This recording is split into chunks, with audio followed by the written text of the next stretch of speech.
مامون واپس خراسان چلے گئے۔ کچھ عرصہ عباسی سلطنت کا دارالخلافہ یہی رہا۔ اپنا جانشین اپنے خاندان میں نہیں بلکہ علی رضا کو بنایا۔ یہ فیصلہ بغداد میں انتہائی غیر مقبول ثابت ہوا۔ مامون کو واپس آنا پڑا۔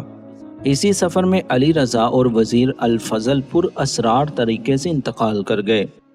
بغداد کو تاراج کرنے کے 6 سال بعد 1819 میں مامون دوبارہ تعمیر شدہ بغداد لوٹ آئے اور جعفر برمکی کے بنائے گئے محل میں رہائش اختیار کی۔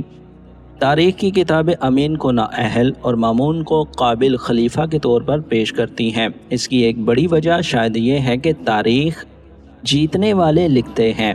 البتہ مامون کا دور تاریخ کا بڑا اہم دور رہا۔ اسلامک گولڈن ایج علم کی تلاش کا دور ہے۔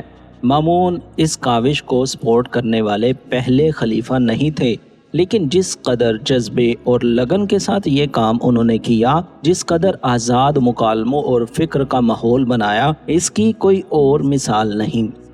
عرب مورخ ابن ندیم اپنی کتاب فہرست میں لکھتے ہیں کہ مامون نے بغداد آ کر ایک خواب دیکھا جو مامون کی زبان میں بیان کیا۔ میں نے خواب میں ایک شخص کو دیکھا، گھنی بھویں، نیلی آنکھیں، گنجا سر، تندرست جسم۔ میں نے پوچھا کہ آپ کون؟ اس نے جواب دیا، ارسطو۔ میں نے پوچھا، اے فلسفی، یہ بتا دیں کہ سچ کیا ہے، اچھائی کیا ہے؟ ارسطو نے جواب دیا، جو بھی تم اپنی عقل سے پہچان لو۔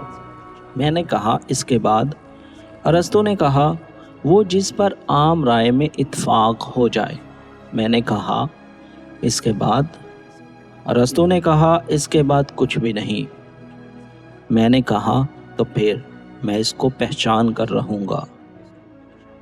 مامون کا یہ خواب تو مورخ کا تخیل ہوگا، لیکن اس میں کوئی شک نہیں کہ مامون کے باقی زندگی جنون کی حد تک اس میں لگا دی۔ بیت الحکمہ میں دنیا بھر سے آنے والا کلام کا ترجمہ پہلے بھی کیا جا رہا تھا۔ ترجمے کا کام تیز تر کر دیا گیا۔ اس میں کسی موضوع کی قید نہیں رکھی۔ یونانی، فارسی، سنسکرت جو بھی جہاں سے ملا، اس کا عربی ترجمہ ہونے لگا۔ مامون خود روز بیت الحکمہ جایا کرتے، مباحث میں حصہ لیا کرتے۔ دنیا بھر کے علم سے استفادہ کرنے کی روایت ڈالی گئی۔ فطرت کی کھوج لگانا اچھی قدر قرار پایا۔ سائنس کو کبھی اتنی زیادہ حکومتی سرپرستی نہیں ملی تھی۔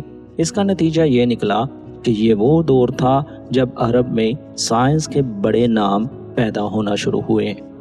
مامون کے جنون نے سکندریہ کی لائبریری کے زوال کی کئی صدیوں بعد سائنس کو بغداد میں پوری طرح زندہ کر دیا تھا۔